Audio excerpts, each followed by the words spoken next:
Let me start by thanking the organizers for bringing us together in this comprehensive conference. And I noticed that the panels and the time between panels are so well scheduled that I anticipate we will have a lot of opportunities for dialogues. So I will introduce our speakers one by one, and I will save my comments to the end when I will serve as a discussant.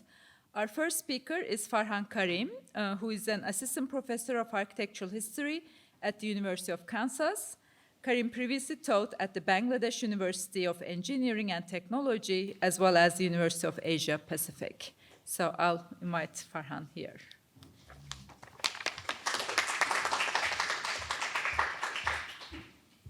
Thank you very much, Esra, for introducing me. And thank you very much, organizers, for organizing such a lovely event. And I'm really honored to be here today. So let's start. According to research data, few nations on Earth demonstrate the profound disparities of the climate crisis as distinctly as Bangladesh. Despite contributing a mere 0.56% of global emission, Bangladesh finds itself ranked 7th on the 2021 Global Climate Risk Index. A report from the US government in 2018 indicated that an astounding 90 million Bangladeshi citizens, constituting 56% of the population, reside in regions characterized by quote-unquote high climate exposure, which according to Bangladeshi researchers has made claim that it has made the country the quote-unquote poster child victim of anthropogenic climate change. Now, this specific narration of Bangladesh being the passive victim of anthropogenic climate change attracted substantial development intervention modeled on quote-unquote innovation and the mining of hope, a project that anthropologist Camelia Diwan, who is fortunately among us today, termed as misreading the Delta. Among other actors, architects in contemporary Bangladesh are finding its way to intervene into the narration of climate crisis. My today's presentation is a very brief attempt to understand the contemporary architect's response to this anthropogenic climate crisis in the absence of well-organized and structured national and regional initiatives to address the climate crisis in the built environment. How do architects navigate this situation? In the context of Bangladesh, what does climate ethics mean for architecture as a profession and as a discipline? How can architecture contribute to empower the population affected by the climate crisis? I will briefly present the notable works of 3 Aga Khan awardees from Bangladesh, Marina Tabassum Architects, Saiful Haq, and Hasibul Kabir from Co-Creation. And I will contextualize their contemporary works within the continuum of architectural history of Bangladesh and discuss the potential and limitations of the practiced model, especially during the prolonged time of current regime of Awami League, which systematically broke and silenced citizen voices in the public and political realm. You have already seen this project from Rupali's presentation this morning, but I will, so you have a good context about that. I will continue, I will start from there. In 2018, Marina Tabassum Architects embarked on research into the architecture and life of Chor people. Chor is a formation, it's called sandbar in English. It is a piece of land that emerges as the river changes its courses. Marina Tabassum selected Chor areas in the lower Meghna region to gain insights into the geoformation and dynamics of the Meghna estuary, with a particular focus on the consequences of climate change, notably sea level change. Collaborating with geographers, landscape architects, and local residents, Tabassum visited the site and collected personal stories from families in Hoimchor and Chor Bhairabi. The findings of the research were featured in the Sharjah Architectural Triennale in 2019. MTA constructed 3 vernacular houses as a flat pack system in Dohar, which were subsequently shipped to Sharjah. These houses available in kit form in markets in Bangladesh that Rupali have already shown us this morning and are designed for easy assembly and disassembly, making them an ideal choice for construction in areas prone to flooding. However, with a price tag of £1,500 British pound and a requirement for skilled carpenters, those homes remained financially inaccessible for too many. The next year, Tabassum and her team designed an affordable modular housing kit tailored for landless residents in the chore areas. Empty devised and straightforward space frame system using easily obtainable bamboo and interconnected with steel joints. This system could accommodate a family of 4 for about 300 pound, could be constructed by the residents themselves. This prototype is called the Khudi Bari, or also known as the tiny house. Featured an upper-level sleeping platform with a pitched roof situated over a ground floor crafted from compacted earth. The structure is adorned with panels made of woven grass or whatever local materials are readily available. As a pilot project, 4 families in Chor Hijla, situated in the southern central Bangladesh, have been relocated to these homes to assess the design's functionality, with plans for additional 100 homes in the pipeline. So there are a few. Marina Tabassum's primary area of intervention was the people of chore areas. The river's sediment load and the gentle slope of Bengal Delta transformed the rivers of Bangladesh into a braided system of networks. In simpler terms, the rivers do not have well-defined channels and banks with linear currents. Instead, they consist of numerous sub-channels or braids that meander uncertainly back and forth across the landscape. Seasonal factors such as snowmelt and monsoon rains cause the river to periodically expand and contract, spanning anywhere from 3 to 10 kilometers and in some areas stretching to 20 kilometers. Chauras live, or the people from Chors, they lived in a conditional mode, as anthropologist Navida Khan explained, with many, quote unquote, if this then that scenarios crowding their daily life and future horizons. Tabassum's team approached climate crisis from a technical perspective that stressed developing and refining a cost-efficient prototype. The prototype was further developed at the Royal Institute of Arts in London to gain more structural stability with reduced cost. Marina Tabassum's approach of open, flexible, and mobile prototype can be tracked back to the citizen architecture group called Chetona from 1980s. Oh, so there's an interesting slide. This is PDF. A leading figure of Chetona Group is architectural historian Qazi Khaled Ashraf, with whom Marina Tabassum later collaborated to establish Bengal Institute, and unique privately run architectural research institute based in Bangladesh. Another prominent founding member of Chetona was the very famous modernist architect Mazharul Islam, who was a left-leaning modernist whose argument for a modern, open, and flexible architecture and total redesign of Bangladesh was quite appealing to the younger generation of architects. Now, Khaled Ashraf, who spearheaded this architecture movement during the 80s, presented in his writing and in his design and in his praxis, he presented pavilion, quote unquote pavilion, as both as the archetype. So there are a few images from the 80s generation, 70s, 60s generation of modernist architects who were really, involved with Chetona Group later, and who was promoting a new kind of open and flexible architecture, very much aligned with the modernist movement of that time. So Ashraf presented pavilion, quote unquote pavilion, as both as the archetype and the future of open architecture in Bangladesh. He compared this archetype with the 17th century Rajasthani Amber Ragamala text entitled Bangla Ragini, in which pavilion was interpreted as the rudimentary condition of human existence.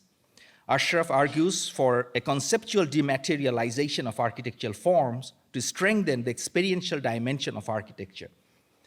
He, however, did not perceive the pavilion type as an architectural prototype to be reproduced in the literal sense. Rather, he stressed the experiential aspects of the pavilion that makes the boundary between outside and inside completely ambiguous. Buildings more porous, mobile, and climate conscious, and the space that bridges the private life of the dwellers and the political public life outside.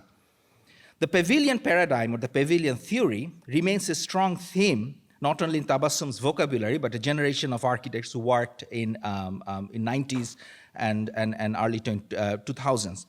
Especially in her design for the Rohingya refugee camps, we see the clear provocation of the use of a pavilion type. The presence of pavilion paradigm is evident in Marina Tabassum's typological and formal analysis of prefabricated rural huts traditionally constructed in Chor area and along the river banks. These huts can be easily transported, as Marina Tabassum's they analyzed and argued, from one place to another due to the use of demountable and standard components in their construction.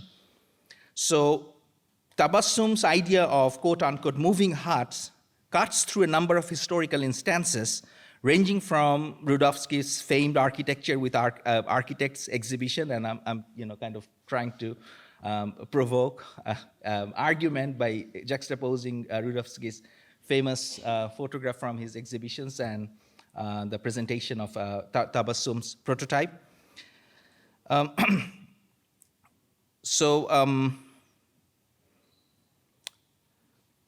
Moving huts cuts through a number of historical instances ranging from Rudovsky's famed architecture without architects to recent idea of kinetic urbanism by Professor Architect Rahul Mehrotra.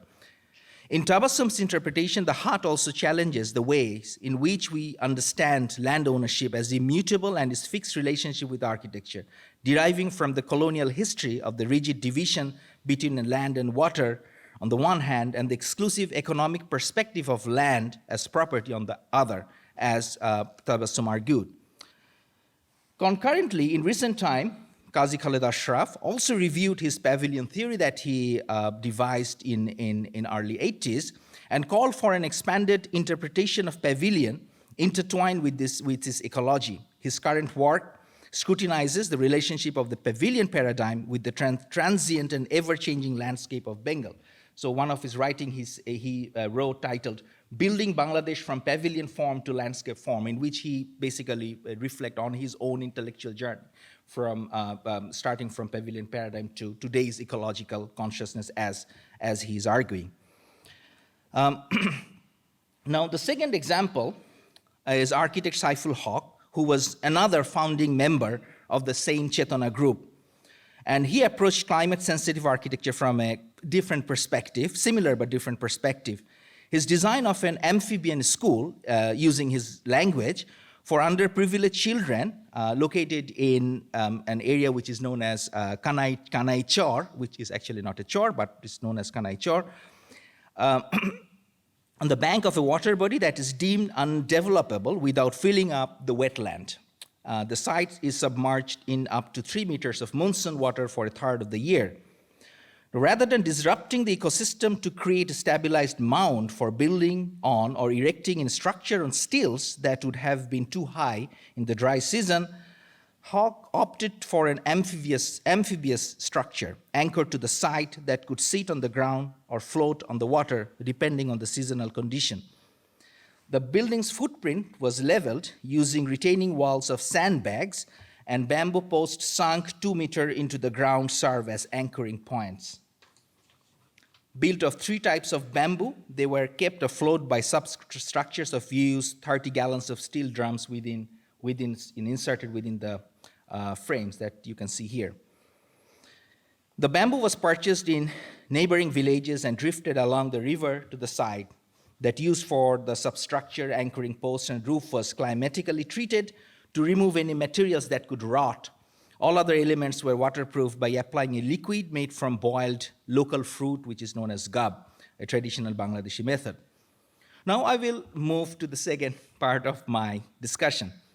I'm trying to contextualize these two case studies. In River Life and the Upspring of Nature, anthropologist Navida Khan examines the relationship between nature and culture through the study of the everyday existence of chauras in Bangladesh. In her work, she shows that nature is primary force at play within this existence, as chauras lived itinerantly and in flux with the ever-changing river flows. Given this centrality of nature to chaura life, Khan contends that we must think of nature not simply as the physical landscape and the plants and animals that live within it, but as that which exists within the social and the level of cognition, the unconscious, intuition, memory, embodiment, and symbolization. Now, extending Navida Khan's idea of nature in the social and in the spiritual, I would like to propose that for the architectural imagination and practices in contemporary Bangladesh, a relevant and productive avenue to explore might be the concept of radical care, an under-examined praxis of radical politics that provides spaces of hope in precarious time. And as more and more architects in Bangladesh working in the climate sector recast their role as caregivers, not just as a technical consultant, but as a caregivers, we may expand the role of the architect/caregiver to resist structural disadvantage. Care contains radical promises through direct action and non-hierarchical collective work. However, because radical care is also inseparable from systematic inequality and power structures, it can also be used to coerce subjects into new forms of surveillance and unpaid labor. A relevant question for architecture is to locate and analyze the mediated boundaries of what it means for individuals and groups to feel and provide care, and even dare to thrive in environments that challenge their very existence. For instance, while working in the Char area, architects might ask what we can learn or how we can establish collaboration and coalition from the radical care practice organizations like YouthNet for Climate Justice, or Y4CJ, a local activist network that spearheaded community-led building and repair through mutual aid models in the Char areas in Bangladesh. Many of the chauras that are part of this network actually receives one of the 100 prototypes that Marina Tabassums and the Royal Institute of Art developed. Since gaining independence in 1971, Bangladesh has witnessed a persistent suppression of participatory governance. The state has alternated between fascist and military regimes, systematically undermining institutional care in favor of showcasing quote-unquote development through grand infrastructural projects like flyovers. Now, within the logic of this fascist and unchecked capitalist condition of Bangladeshi politics and economy, architects' self-imagination of caregiver to the anthropogenic climate victims and underprivileged groups are framed by charity, is framed by charity and relies on neoliberal discourse on moral obligation and individual characters. Now, what is crucial for us to note that architects' self-imagination as radical caregivers would require a new set of logic that replaces charity with solidarity. Architecture of radical care suggests solidarity as its modus operandi and rely on working with communities and asking them what they need rather than making paternalistic assumptions instead of following development models around innovations and the mining of hope.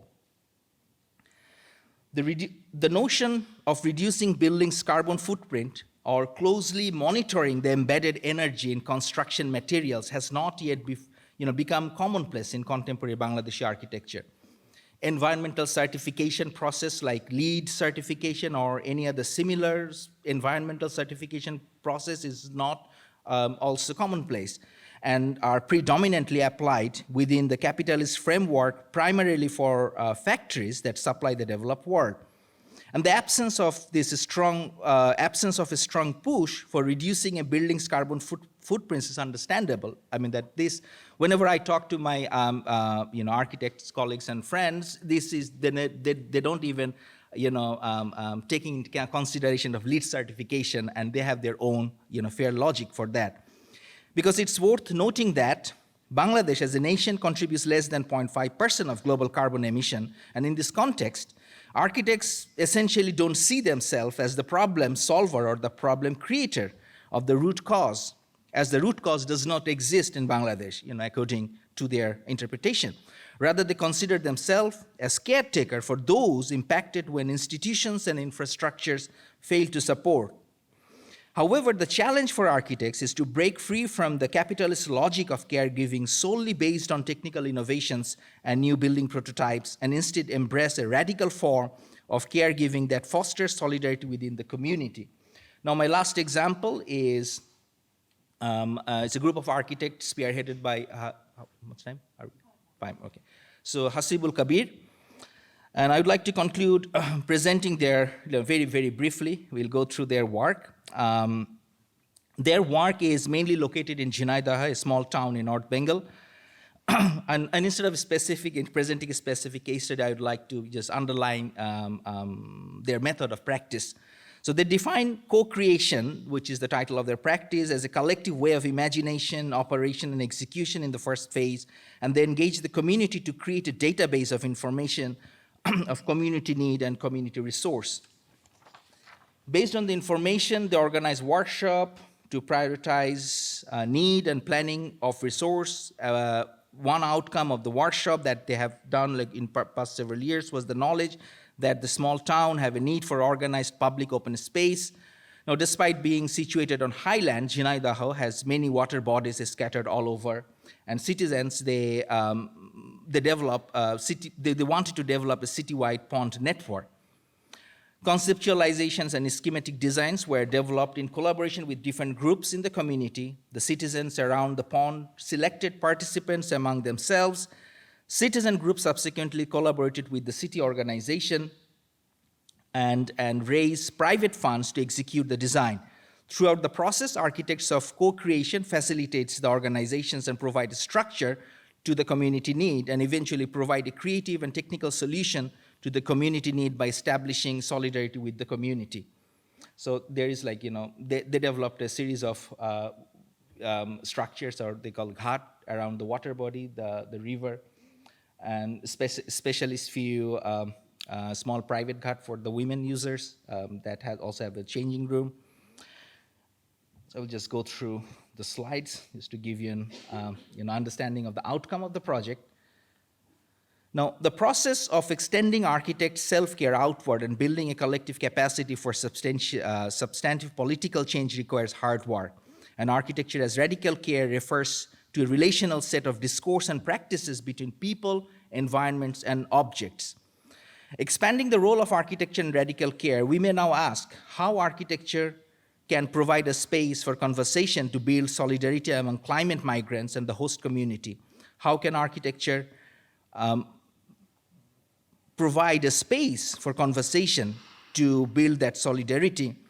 And how can architecture mediate asymmetric power relations deeply embedded in local governance, such as the administrative behemoths of the current network of city corporations? And we may continue to ask other questions for the architects who are working in the climate sector today. Thank you very much.